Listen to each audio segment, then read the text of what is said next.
So, Nudge, we've got a bunch of 4G63s down here. Evo engines is like, it's one of those things that every gen is slightly different.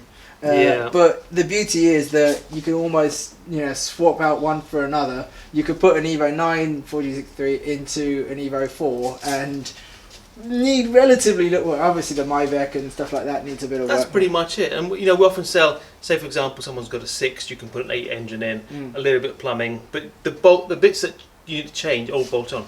So you need the aircon pump, your steering pump, everything's straightforward. So yeah, very easy to play with. It was something, there's something really nice from our perspective, at least, that they kept that base engine so consistent for so many years and generations of cars. It is one of my favourite engines because you've got 2 litre cast block that produces on a road car 500-600 horsepower without massive work. Obviously there's lunatics running thousands through them, but they're a good strong engine. I really like them. 4B11s as well. I think there's mixed reviews about 4B11s. They do seem to throw rods when they feel like it. Yeah, the stock rods aren't great, but as a base engine, it's not so bad. We did some work with the Group N stuff, and then we actually made a new rod that was V-marked for use. So they obviously recognised that as an issue for upping the power at all. I think over the last couple of years, there's a lot more people playing with them now, but I know early on people are scared of them and stuck with the 4Gs. But transmissions, we were speaking earlier, 5 speeds is what people need, and they're always in short supply. So we've got a handful today, but they do go out quick. Every car has service history, warranted mileage, or it doesn't. And the auction sheet will actually clarify whether the mileage is warranted, and that's what we base our decision on. We're not going to buy a high mileage car, we're not going to buy cars that got warranted mileage, even though it's for parts. At least you've got some confidence that we've taken an engine from this car, I'm selling it to a rally team in Sweden where they're fitting it in a car next week. I've got to have the confidence I can supply a part that's going to work. And the other thing is, we don't like modified cars. For parts, if you've got a stock car, it's been fairly well looked after. If it's got service history, warranted mileage, you can have some confidence in that. If you've got a car with a roll cage and loads of a big GT wing and loads of horrible stickers all over it, and it's been thrashed, you've got some mistrust in the longevity of that engine. So that's how we sort of gauge what we buy.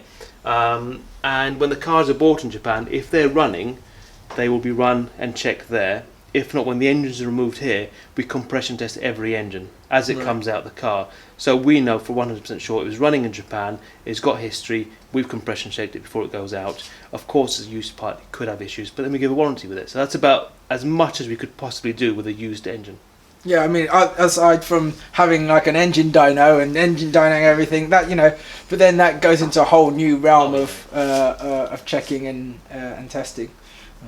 But generally, having done this for 15 years, sometimes things can go wrong. But generally, we've got a good record of picking the right cars and having happy, healthy engines. Yeah. So 4G63 is fairly bulletproof, but you get plenty of them because you always need more. Some people like to push them a little bit harder than it's because there's such a tune on an engine. There's a lot of build work as well. So people are buying engines for forging. So it's not always a replacement. People want to build them for that, or they're doing for custom transplants, things like that. So there's a whole range of customers we service. So it could be the guy off the street who's blown his engine. It could be someone who's racing or rallying.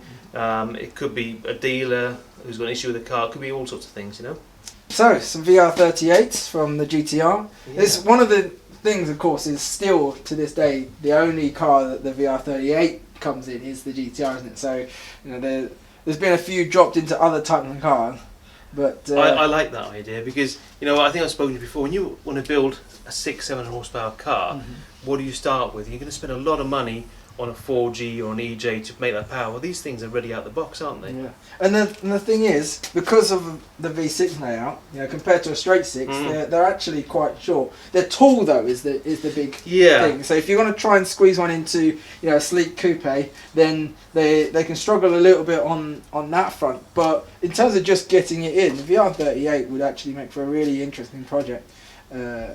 I like these engines, and we've got transmissions as well. So you could build something with that, or you could run a sequential rear-wheel drive or something. Yeah, but I mean, transaxle transmissions is another thing as well, though, isn't it? Like, it takes a little bit more skill and understanding to be able to get that in the back end of the car and separated from the front. It's not as easy as bunking a standard transmission on the back. I think with a project like that, you've probably got to start with a space frame or a clean slate. To work from a car will be very tough. Yeah, I mean, you could use just the engine with a traditional transmission. Yeah. A lot of people are doing stuff like that now already. We've been toying with that idea for a while to run one of these engines, but I was thinking of building another four-wheel drive car rather than a rear-wheel drive. Using a GR6? Possibly something else with a transfer box. Right. Like an RB box or something. Yeah. It's just to get the positions right. But lots of options. But they're such powerful units, and in the grand scheme of things, they're quite sensibly priced when you're building a 600 horse Subaru, let's say. Yeah. The VR engine is interesting, but the one that I'm really interested in now is the VR30. The 3 litre. They used it in the Infiniti Q60 Eau Rouge version, and then also the more recent Nissan Skyline 400R. So they used the 3 litre version of this with the twin turbos on it, and they're producing 400 plus horsepower or something like out of the factory. Stock car. And you've seen the new prototype Z? Yes. Yeah. I think the rumour is that that's probably going to be the base platform for that. That'll make it a very interesting car. 3 litre V6 twin turbo setup. It's like the 300ZX, isn't it? Like if you remember the VGs from back in those days. So it's going to be not nice to work on, but I remember them. That era was that and the Mitsubishi 3000 GTO, the GTO. When Japanese cars desperately wanted to be American cars, but were too Japanese to be sufficiently American, and they just got really big and heavy and bulky. But then the Z cars kind of retained that for a long time. That you look at the 350Z, the 370Z, 33s and 34s, they still have that sort of bulky feel to them, which I think is part of the reason why they're popular in America, not so much in Europe. Yeah, they're good. I think they're cool cars, but they never really hit the mark in terms of tuning. Sort of power, big power cars. They didn't really work. But they're great for sort of street cars. They came at an era where Japanese manufacturers got scared of making high power turbo cars, the emissions rules and other things like that. When you see the 2001 where all the sports cars that we loved from the 90s kind of just stopped dead, didn't they? The NSX died, the Skyline GTR died, the Supra stopped, the RX-7 stopped, and then it's like, what can they carry on doing? Mitsubishi and Subaru are the only ones that were able to keep going because they had the relatively smaller engines and stuff. Yeah. And then Nissan's answer was the VQ35. Bigger engine capacity, but naturally aspirated, not big power. But then large displacement V engine, not much power. It's just asking to be an American car, isn't it? Doesn't tick all the boxes. We've never really enjoyed those cars, but I think there is a following. But nothing on the scale of the interesting now, because especially like the 350s, it's a cheap rear-wheel drive platform, which there are not many of them left. Yeah. So they're gaining popularity from that perspective, which is interesting. But one of these in it, that would certainly liven it up. Yeah, that would certainly make a difference. We've got a few of these. I think there's a Nismo one there from 2017. Yeah. That one came from a car that was built by Top Secret, so the whole body was Top Secret. Right. And that was from a UK car. But then we also keep all the bits, so we've got all the components for them, and a lot of RB stuff as well we keep. So they are getting a bit old. These are stacks of Evo 7 turbos.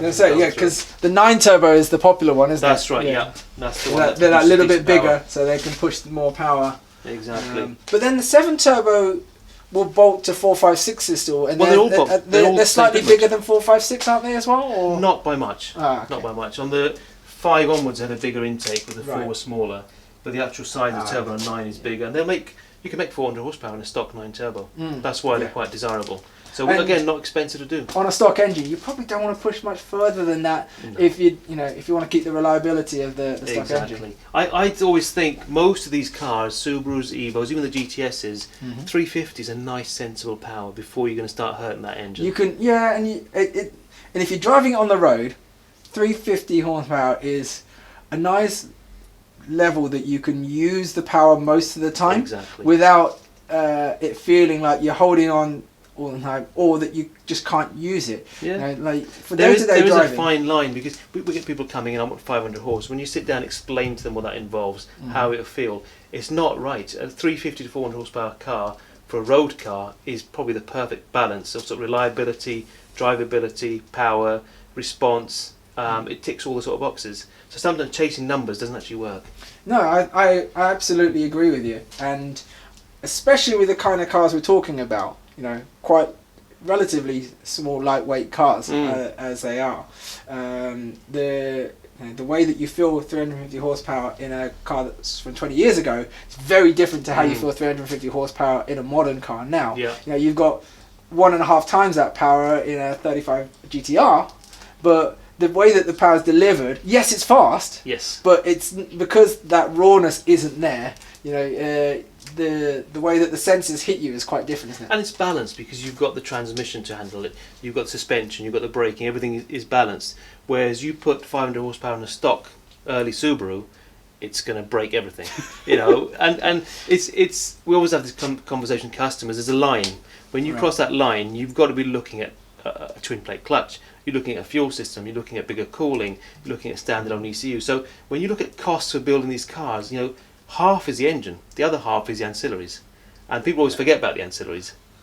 You've got to be able to support the extra power that you just produce. Yeah, for sure. Quite nice to be able to come in and just find all the bits. So Dad's laid all these out so we can pick and choose whatever we need. I don't know if you've ever seen like little engine rooms. So we have an engine room for each car. Right. So this one is the RB room. It's a bit messy at the moment, but we'll keep all the components like the GTS. You can see them all marked out. And again, these are really old bits, but stuff that was really useful now that you're not going to get.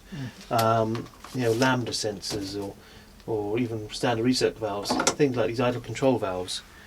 You can't find clean original ones, and that's right. You know, it's an old used part, but it's still in really good condition.